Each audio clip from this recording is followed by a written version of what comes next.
Hey everybody, welcome back to Reason for Truth here. This is being recorded the first part of 2026.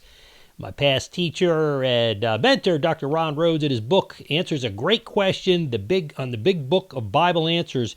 He tackles the question, how can we respond to New Agers who say that Jesus taught that man's basic problem is ignorance of his divinity? See a lot of this in Scientology, Tom Cruise jumping up and down on the couch at Oprah. And I asked Dr. Rhodes in my class, when I was in class with him, he flew in from Texas to teach on cults in seminary. I said, Dr. Rhodes, what would you recommend I write a paper on? He said the New Age movement. I said, why? He goes, because it's bigger than all the other cults combined. This is what he wrote. He said that the biblical Jesus, this is the biblical Jesus, taught that human beings are by nature evil. And you read about that in Mark 7:20-23 and Luke 11:42-52. Moreover, Jesus said that humans are utterly lost. That's quite contrary to what the New Age movement will say. Luke 15:10 backs that up. There's also the need to repent, biblically speaking, before a holy God. Mark 1:15 makes that abundantly clear. And then there's the need to be born again, right? In the Spirit, John 3, and then 5 and 7. Now, Jesus often spoke of human sin with metaphors. That's the way we learn. We learn through parables, metaphors, but metaphors that illustrate the havoc sin can wreak in any of our lives. He describes human sin as a blindness, Matthew 15:14 and 23:16-26. He calls it a sickness, Matthew 9:12.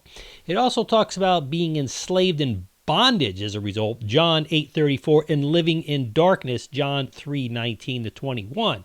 Moreover, Ron writes that, listen, Jesus taught that it is universal condition and that all people are guilty before God. None of us are clean. None of us are divine. Listen, we have a divine God. We are not a divine God. We are not the divine God.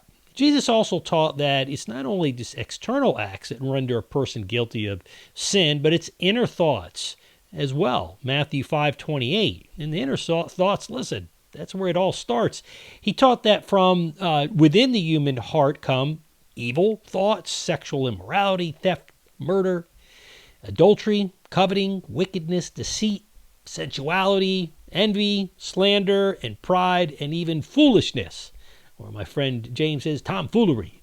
Anyways, all that being said, I would just submit that all of us have probably experienced these things at one time or the other. We're humans, we're sinful. But in the end, Jesus affirmed that all these evil things come from within, and they defile a person. Remember, it's not the cup or the glass or the plate that's dirty. It's all that comes in from within, what we put through in the inside, not the outside. It's the heart.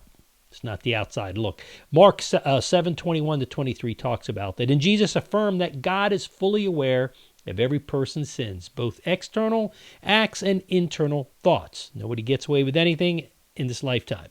But nothing escapes Jesus' notice. Matthew 10:26, 22:18. He sees all. So what's the conclusion? Listen, humans are quite obviously not divine.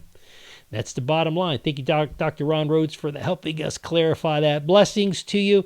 Make sure you tune in for another episode of Reason for Truth. Maybe hit that subscribe button. Bam! Concio Sedistro, and we'll see you at the next episode. Remember, this is Stephen Garofalo. I'm your host, and this is your Reason for Truth for today.